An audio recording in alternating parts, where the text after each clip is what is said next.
Всем привет. Сегодня у нас расклад, что он на самом деле чувствует к тебе. И давайте в долгий ящик откладывать не будем, сразу начнем наш расклад.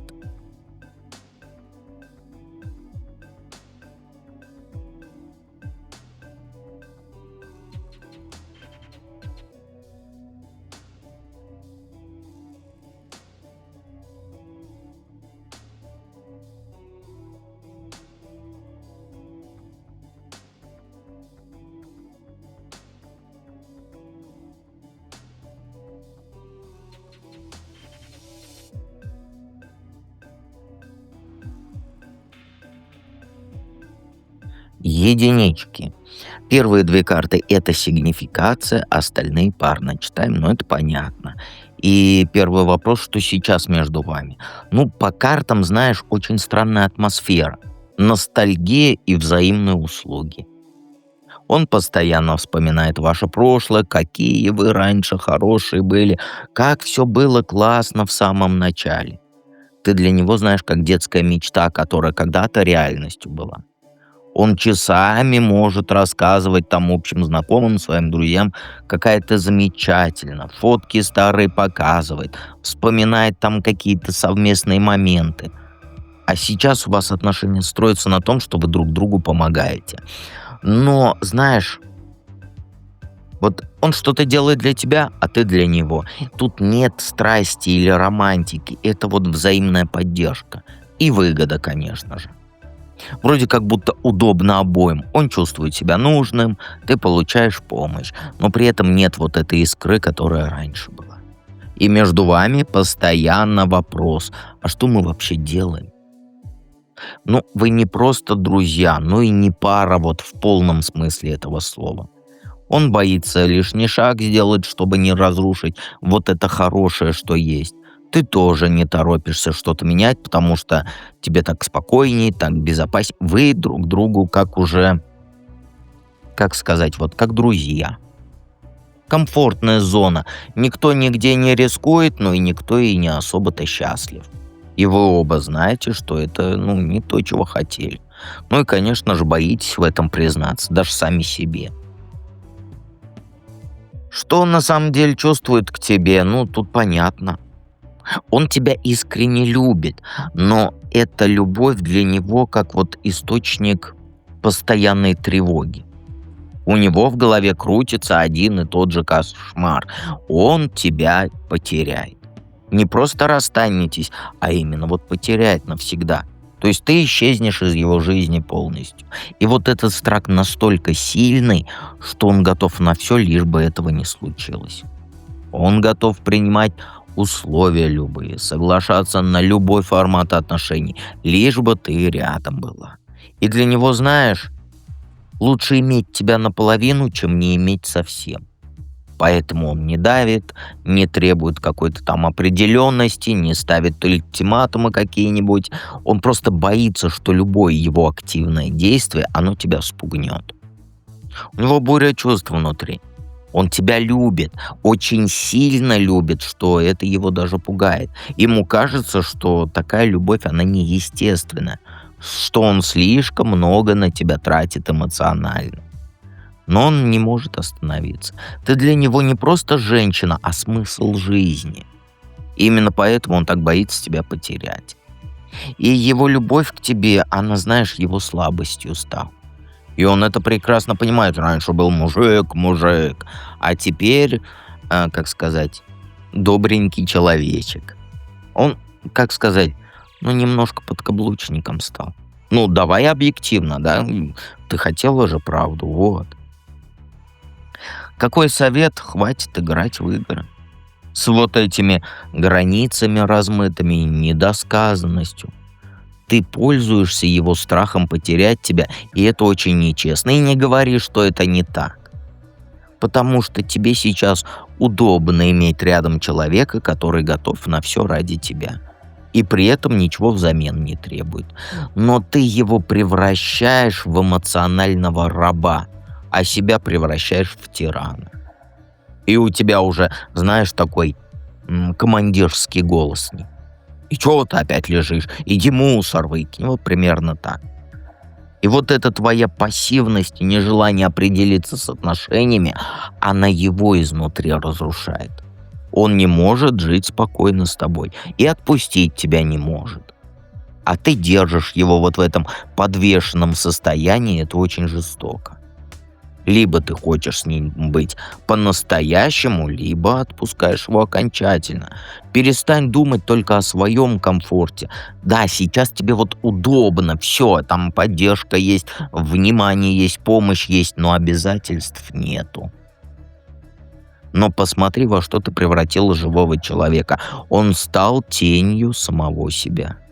Потому что вся его жизнь крутится вокруг страха потерять тебя. И ты это прекрасно знаешь, и ты этим прекрасно пользуешься.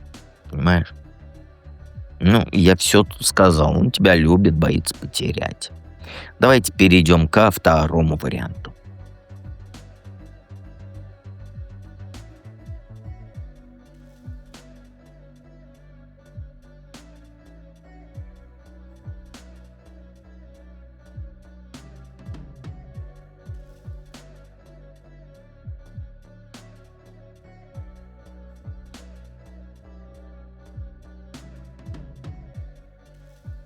Двоечки.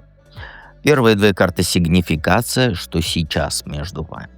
Ну, сейчас, знаешь, сейчас у вас с одной стороны он чувствует, что может влиять на тебя, управлять отношениями, быть, то есть, тем человеком, кто решения в ваших отношениях принимает. И у него ощущение, что он контролирует абсолютно все и может направить все в нужное для него русло. И он уверен в своих силах. Он уверен в том, что знает, как с тобой обращаться, как с тобой общаться, что нужно делать, куда рулить. Но с другой стороны, ты для него непредсказуемая такая эмоциональная волна. Он никогда не знает, с каким настроением ты проснешься, что тебя сегодня расстроит, что тебя обрадует. У тебя биполярочка, я бы сказал. Ты можешь быть нежно-романтичный, а через минут 5 стать холодный, отстраненный, и никто во вселенной не понимает, почему. Не то что твой мужик. Твои чувства, они так быстро меняются, что твой мужчина, он не успевает адаптироваться. Он пытается там просчитать твою реакцию, строит планы, как лучше себя с тобой вести, но ты постоянно его удивляешь, и это удивление далеко не хорошее. То, что работало вчера, сегодня уже не действует. И это его одновременно и привлекает, и раздражает до кончиков волос. Ему нравится этот вызов, но он устал от вот этой непредсказуемости. Получается, что он думает, как будто он у руля, а на самом деле ты ведешь игру своими вот этими эмоциональными качелями. Так что он чувствует-то к тебе на самом деле? Они очень, чувства его, знаешь, такие болезненные и разрушительные. Он считает, что ты системно разваливаешь ваши отношения. Потому что, знаешь, вот эта твоя биполярочка, ну, извини, меня так буду называть, она, как сказать, она не вписывается в его картину мира. В его картине мира ты та, кто постоянно скандалы устраивает, создает проблемы на пустом месте, не дает отношениям спокойно развиваться. Он тебя видит как источник хаоса в своей нормальной размеренной жизни. И при этом он признает, что ты эмоционально очень богатая натура. Ты способна на глубокие чувства, на вот это все. И он понимает, что с тобой жизнь, она не будет никогда скучной. Что ты дать ему можешь вот эти эмоции, которых ему не хватает. Но цена этого богатства для него слишком высока. Он просто устал от твоих вот этих взрывов эмоциональных. Каждый раз, когда кажется, что между вами все налаживается, ты вдруг устраиваешь новый кризис, потому что что? Скучненько стало. И он себя человеком чувствует, который постоянно расхлебывает последствия твоих решений. Ему кажется, что ты специально рушишь вот это хорошее, что между вами есть. И в его понимании ты не умеешь ценить стабильность. Тебе обязательно нужны драма, конфликты, встряски эмоциональные. Потому что что? Потому что скучненько тебе. А он просто хочет спокойно жить и отношениями наслаждаться, без вот этого постоянного напряжения. Какой совет? Научись находить баланс. Перестань действовать импульсивно. Тут других советов быть не может по этим картам. Твоя проблема главная в том, что ты слишком реагируешь на все резко. На все, что вот происходит между вами. Малейшая неточность в его словах, не то выражение лица, дышит не так. Задержка с ответом на сообщение. Ты уже готова устраивать разборки. Потому что что? Потому что тебе скучненько. Ты, знаешь, должна понять, что отношения — это ж не поле боя, где нужно постоянно отстаивать там свою правоту.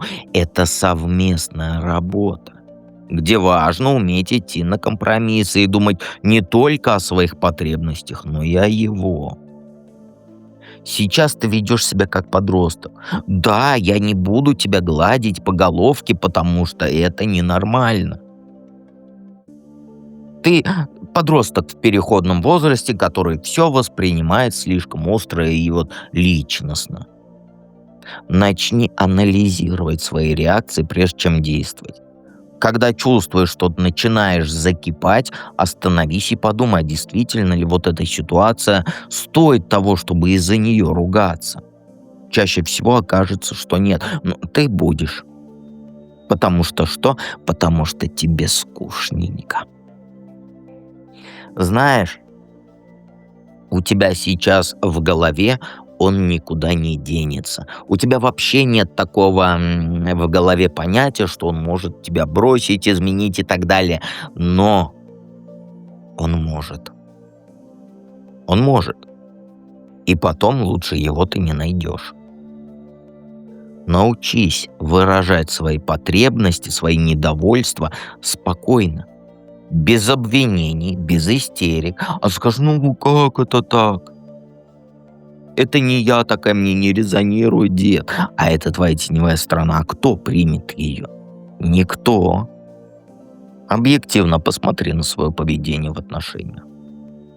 И свои недовольства выражай спокойно, как взрослый человек. Да все равно он меня не слушает.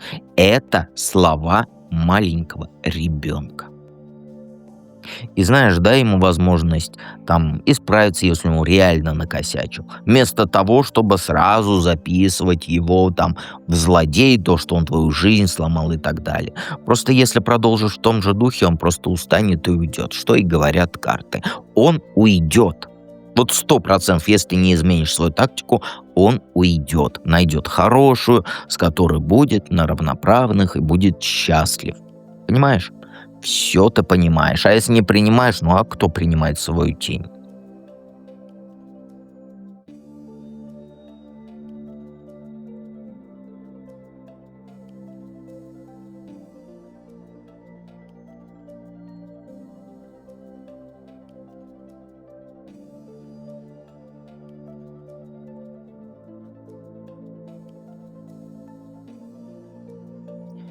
Троечники. Троечники самые молодцы. Что сейчас между вами? Это сигнификация, остальное читаем парно. Между вами, знаешь, такие практичные отношения с привкусом недавних обид. Он смотрит на тебя, знаешь, как на реальную возможность что-то построить. Дом, семью, будущее стабильное. И в его голове ты уже не просто женщина, с которой весело время проводить, да, а женщина, с которой можно планировать что-то серьезное, серьезные шаги. Он готов вкладывать в тебя деньги, время, ресурсы, эмоции, все. Но проблемка есть. Между вами серьезный конфликт недавно был. И он сейчас чувствует себя, вот как сказать, униженным и побежденным. Ты его вот в этом конфликте переиграла, перехитрила. Может, даже публично поставила в неловкое положение. И это не забылось, и это не простилось. Теперь в каждом вашем разговоре сквозит вот эта обида.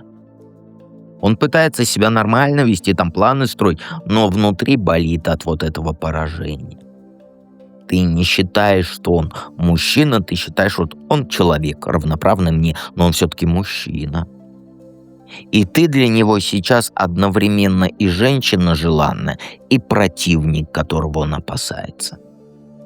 А он хочет быть с тобой, но он боится снова оказаться вот в этой позиции проигравшего. Поэтому сейчас все, знаешь, все ваши разговоры, они идут с оглядкой. Вот как сказать, он анализирует каждое твое слово, ищет подвохи, ищет скрытые смыслы. Вот это семечко ты поселила в него, как его, посадила в него. Романтики сейчас в отношениях почти не осталось. Зато появилось много расчета и много осторожности. На самом деле, что он чувствует к тебе? Если вот это убрать, вот эту вот недавнюю твою победу, то он полон романтических фантазий. Но он в полном самообмане живет относительно того, кто ты есть на самом деле. Он влюблен не в тебя, а в образ, который сам себе в голове нарисовал. В его голове ты идеальна, ты добрая, ты понимающая, ты готова разделить там с ним все радости и горе. И он строит воздушные замки о вашем будущем, представляет, как вы там путешествовать будете, как он будет тебе на Новый год подарок дарить, как ты будешь восхищаться им, а ты восхищаться не умеешь мужиком. Вся эта его картинка, она основана на его иллюзиях. Он просто не видит или не хочет видеть твоих реальных недостатков, твоего характера, твоих потребностей. И у него в голове сейчас целый список вариантов развития ваших отношений. И все они прекрасные, розовые. Знаешь, вот обычно женщина розовые очки надевает, но тут мужчина одел. Он думает, что вот сейчас произойдет что-то волшебное, ты изменишься, и он найдет правильный способ тебя завоевать. И он вот живет ожиданиями, мечтами и прочими, но не реальностью. Проблема в том, что он влюбился не в тебя. Он влюбился в свои собственные фантазии о тебе, не в живого человека. Когда реальное ты не соответствует его ожиданиям, он не меняет свои представления, а ждет, что ты изменишься.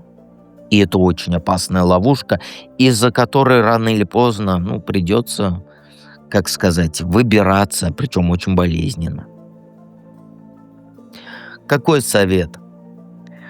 Знаешь, ты сейчас тащишь на себе слишком много чужих ожиданий и проблем. И пора с этим что-то делать. Этот мужчина, он повесил на тебя груз своих иллюзий и надежд. А ты почему-то считаешь себя обязанной все это нести. Знаешь, хватит быть ответственной за его чувства, за его мечты. Тебе нужно подойти к этой ситуации свежо и честно.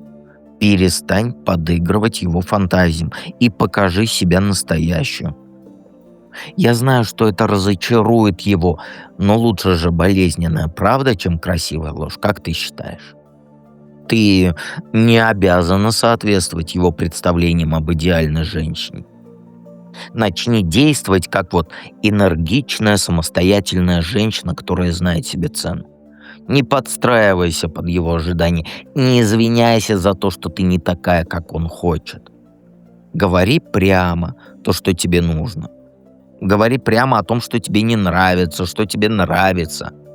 И если он действительно хочет с тобой быть, то пусть учится любить тебя настоящую, а не выдуманную версию в своей голове.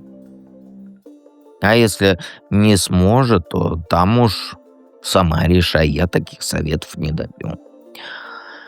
Подписывайся на канал, жмякни на колокольчик и обязательно приходи в проживание Аркана. И помни, что диета всегда рядом.